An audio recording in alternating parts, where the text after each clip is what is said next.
Hello everyone, Frank Cates here, Cinnabar Tasting Room Manager, with our winemaker George Choquato. George, welcome to the tasting room. Thank you, Frank. Glad to be here. We've got our new 2011 Tempranillo that we're just releasing, and George and I are going to tell you a little bit about it. George, I see this comes from the Clements Hills up in the Sierra Foothills. What can you tell us about that appellation? Yeah, it's east of Lodi. It's probably east of Lodi about half an hour.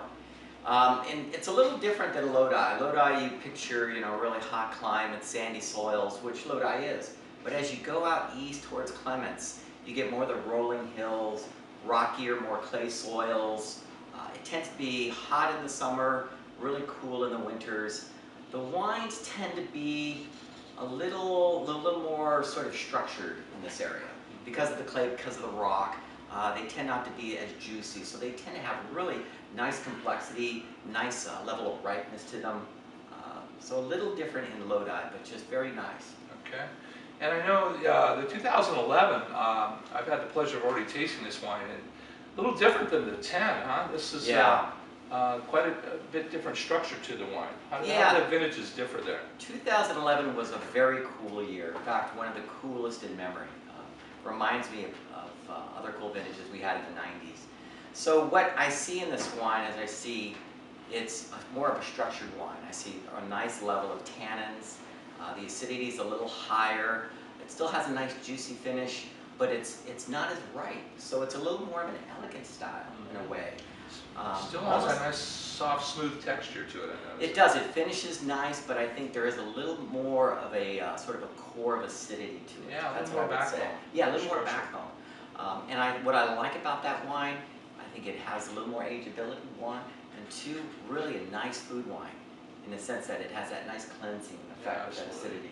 You know, you touched on the ageability of this wine. I know in Spain, where Tempranillo originates, in the Ribera del Duero and Rioja, the wines are very highly tannic, and I know they'll age them as long as 5 years sometimes a barrel. How does that compare in terms of ageability to California's? Well, Tempranillo is very Pinot Noir in some ways. In the riper vintages, it has this very elegant, soft, sort of luscious style to it. The cooler vintages, it tends to be a little more structured. So we don't need to age our Tempranillo, here in California quite as long. They're not as tannic. They don't require that type of aging. Like I say, in some years, it's almost like you're drinking Pinot Noir with Tempranillo. So that's what's nice, is because, we aged this wine for 19 months in French oak. It's really a nice wine ready to go. Some Tempranillos, you need to hang on to them for some time from Spain. So a little smell, there's maybe let's give it a taste here. Wow, and nice aromas. What do you pick up on it? To me, along with some nice ripe fruit, I get some nice leather. That's what I get in Tempranillo. Yeah, that's definitely there in the backbone. Even like a nice kind of a sweet pipe tobacco. Oh, definitely. I think you nailed it with the nice sweet pipe tobacco. Cranberry fruit. You get cranberry, little dried flowers. Little floral. What really good sweet mulch smells like. Sometimes people are a little put off by that, but when mulch is really nice and sweet smelling, this wine is sort of reminiscent of that. I just touched on cranberry, and suddenly I'm thinking Thanksgiving coming up. I bet this would be a great pairing with Thanksgiving traditional dinner, huh? Bingo, I think so. I think this wine would go well with poultry. It has the nice structure that I think would be really nice with it, but it's not overpowering. It's not so big where you couldn't have it. Absolutely. Yeah, so let's give it a taste. Okay.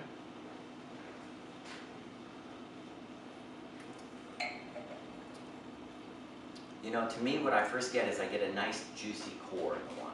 I think it's got a nice juiciness, but again, it sort of has that nice balance of acidity that runs from end to end on it. Touch of black licorice in there. That's what I was saying too at one time. There's a little bit of licorice in this wine. Very nice. Yeah, so it's, I think it's drinking really nicely right now. I think this is a wine you could put down this vintage, 2011 vintage. I think you could age for another two to 3 years, no trouble. Fantastic. Well, yeah, that nice exuberant acidity, it cleans up nice and fresh on this. Yeah, it does, and then it has sort of that nice sweet fruit finish at the end.